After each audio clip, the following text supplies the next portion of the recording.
Depuis le confinement en France, les Français applaudissent à leurs fenêtres tous les 20 heures. C'est pour soutenir les médecins qui galèrent à cause du coronavirus. Et c'est très bien comme mouvement, c'est même très très beau comme manifestation. Mais ça m'a rendu trop triste de l'écouter. Où sont les 사과할 excuses? 생각은 없는 건가요? Avant que le coronavirus soit arrivé en Europe, les Asiatiques ont été attaqués sans raison. Pourquoi? Parce que le virus vient de Chine. Tous les Asiatiques sont donc sales pour certains. Une fois, ma pote coréenne était dans le métro pour rentrer chez elle après son taf. Une famille française de 4 la harcelait en rigolant « Coronavirus, coronavirus !» Bien sûr qu'elle était toute seule au milieu de la foule et pouvait rien faire parce que personne n'a remarqué que ça se faisait archi pas. Comme certains ont pensé que porter un masque était que pour des gens qui sont déjà malades, c'était vraiment gênant de le porter pour moi aussi, parce que tout le monde m'a traité comme un virus. Le racisme envers les Asiatiques s'est aggravé depuis. Mais vous savez quoi? Je suis tellement maniaque qu'on m'a déjà offert des produits de ménage comme mon cadeau d'anniversaire. Mais je pense que c'est pas la peine de l'expliquer. De toute façon, ils vont même pas essayer de le comprendre.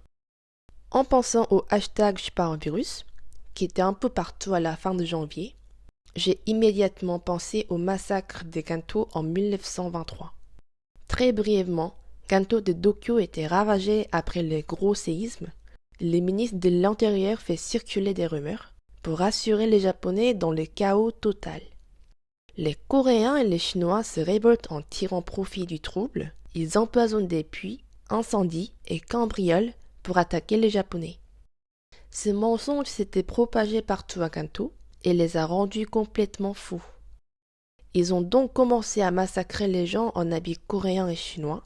Ils ont demandé de dire une phrase japonaise difficile à prononcer, Jugoen Gojitsen, pour distinguer et tuer s'il n'est pas japonais.